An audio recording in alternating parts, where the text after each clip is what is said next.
Hello there and welcome to another episode of World of Tanks with Ungainly Titan. Apologies at the start for the any problems with the voice. I have a head cold at the moment, not a very severe one, just a general feeling of grottiness and miserable. But we'll soldier on anyway and we'll see how things go.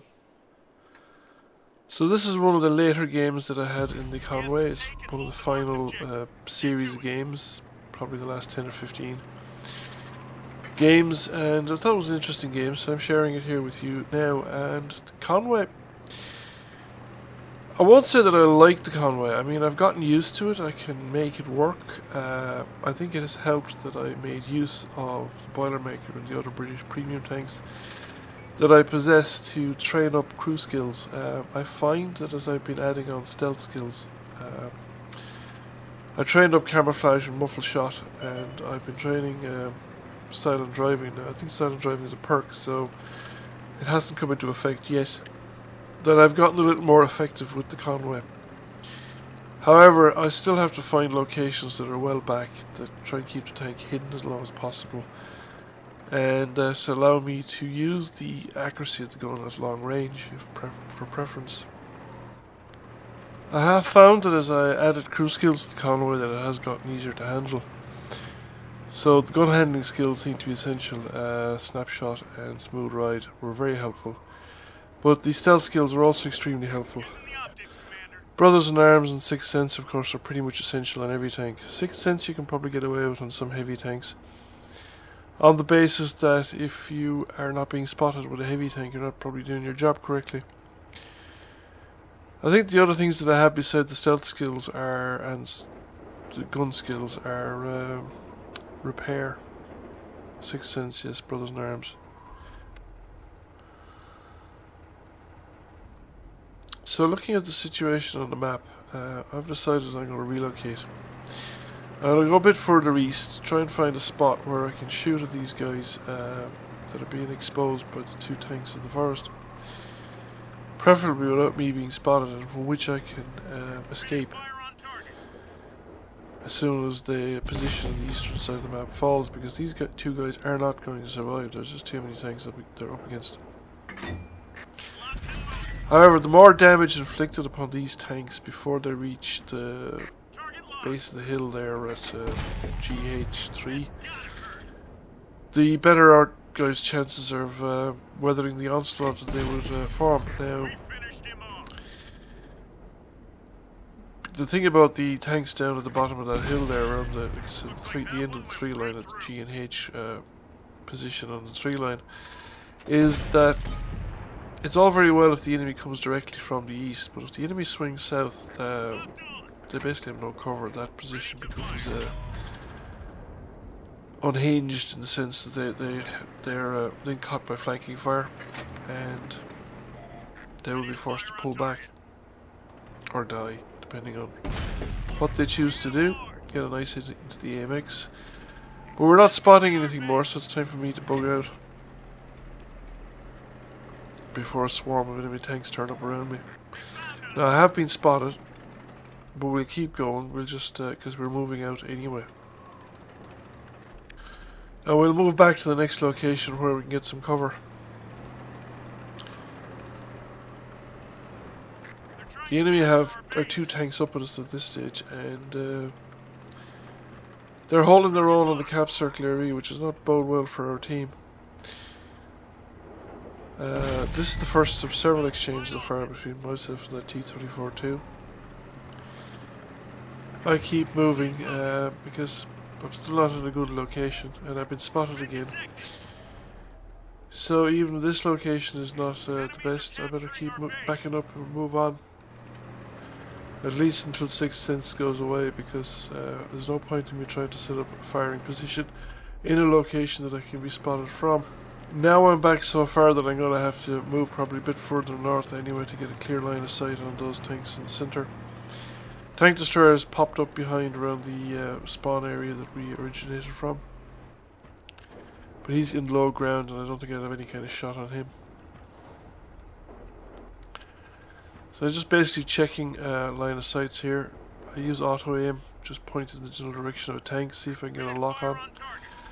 If I get a lock on, it means they're pretty close to the ridgeline, and if I actually get a colour reticule, I know that I have a direct line of sight.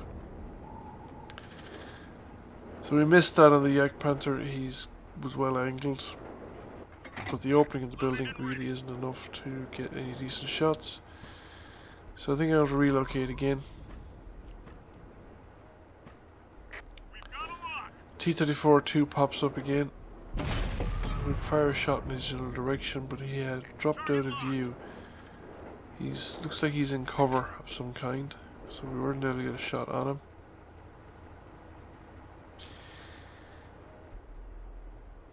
The enemy now are a tank ahead of us.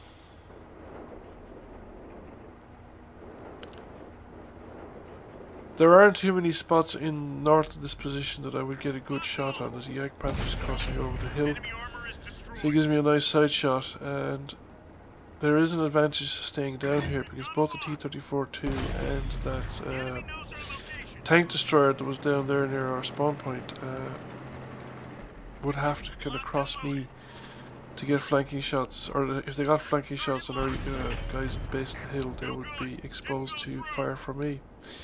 Now that Pershing has revealed my position, so I had to back up further, put more bushes between me and him in order to get another shot onto him.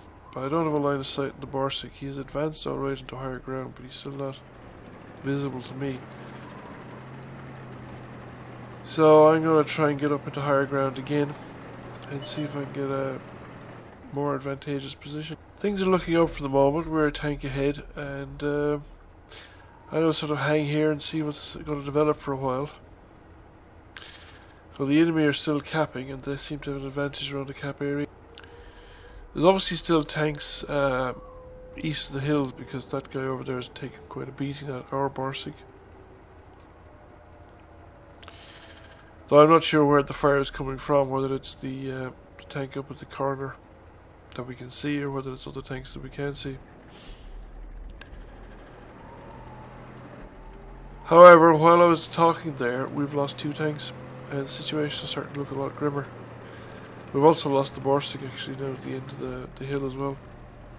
But I have to go up and help reset the cap. I can't see any targets where I am, but now I have to take the risks because if we don't do something about the cap, we lose the game. But anything I do up here is going to involve basically exchange of hit points because I don't really have the stealth or maneuverability for much close quarter fighting, so it's me pop around, take damage. I was very fortunate that the T-34 didn't do a lot more damage there. It's got a big gun, it's very capable tank.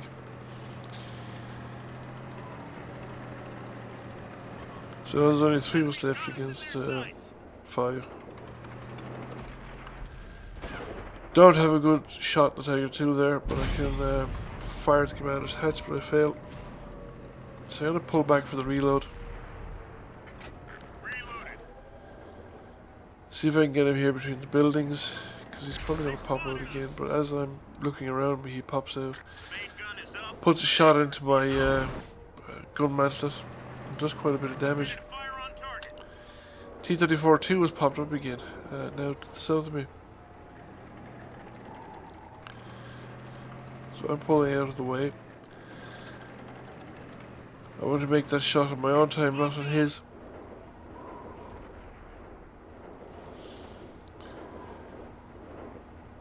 So he turns his turret there to look around him, and I put a nice hit into the T-34-2.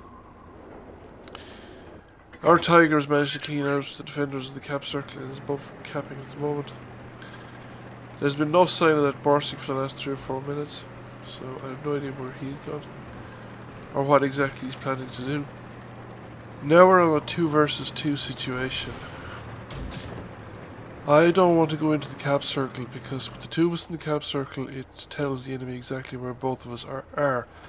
I'd prefer to be in a situation where I could cover the Tiger in the cap circle and he could cover me while the enemy would be uncertain as to my location. They'd know I'm around somewhere, but they wouldn't necessarily know where I am. After a while, though, I'm becoming increasingly nervous about this damn Borsig. Where is he gone? He's had enough time to come all the way around and be up around to the north of me somewhere. So I actually pulled back, so there's a building, or as much of a building as I can get between me and stuff to the north of me. And the T-34-2 has popped up there at the edge of the passage between the hills.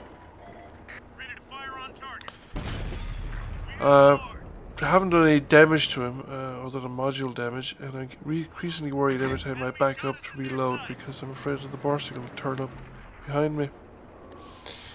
The T-34-2 has a problem here that if he comes around that corner far enough to get a decent shot on the Tiger II, whom he knows has most of the capping points, he's going to be very vulnerable to me, and he's probably also going to be under the gun of the Tiger II, which is not a healthy situation to be in. So he's actually pulled back, which is quite the smart thing.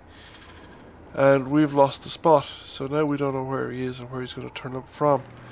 So he's got the choice of attack vector. The initiative is on him, but he is running out of time. He's only got a minute and 12 seconds left. And there is the question, where is the damn Borsig? Now, the next thing, he's coming over the top of the hill.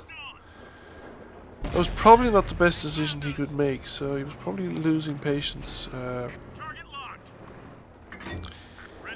put a very solid hit into him, and he doesn't catch me to return fire, but I don't catch him there either. But I suppose really to win the game, I don't have to kill him so much as to stop him, to delay him long enough to allow the Tiger to cap. We've bounced shots off each other again. He bounces another one off the side of my tank. But then I take my time and I actually get a very solid hit on him, and that's the end of him.